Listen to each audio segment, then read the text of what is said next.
Tatlo ang sugatan sa sunog sa mga tindahan ng paputok sa Kalinga. Ang pagsiklab ng apoy nastapul sa CCTV. Yan at iba pa sa frontline report ni Hannibal Talete. Sa kuwang ito ng CCTV sa Tabuk City, Kalinga, makikita ang maraming mamimili sa hile-hilerang tindahan ng mga paputok. Ilang saglit pa, may maririnig na dalawang magkasunod na pagputok. Nagtakbuhan ang mga mamimili hanggang sa sumiklab ang matinding pagsabog.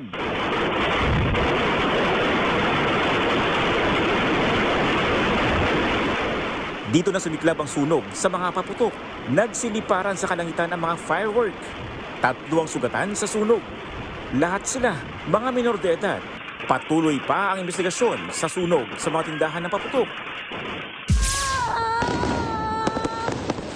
Nasunog din ang mga tindahan ng mga paputok sa bahagi ng Sumulong Highway sa Antipolo kasabay ng pagpasok ng bagong taon.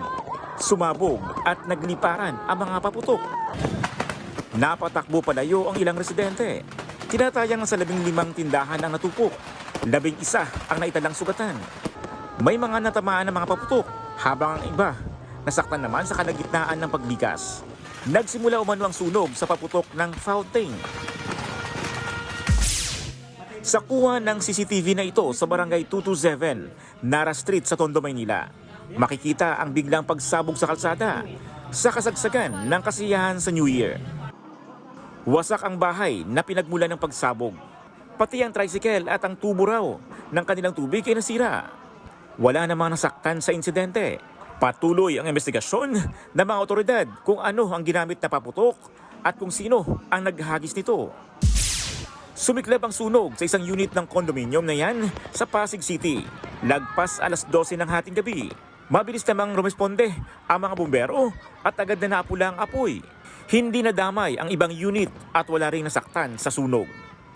Nagbabalita mula sa frontline, Hannibal Talete, News 5.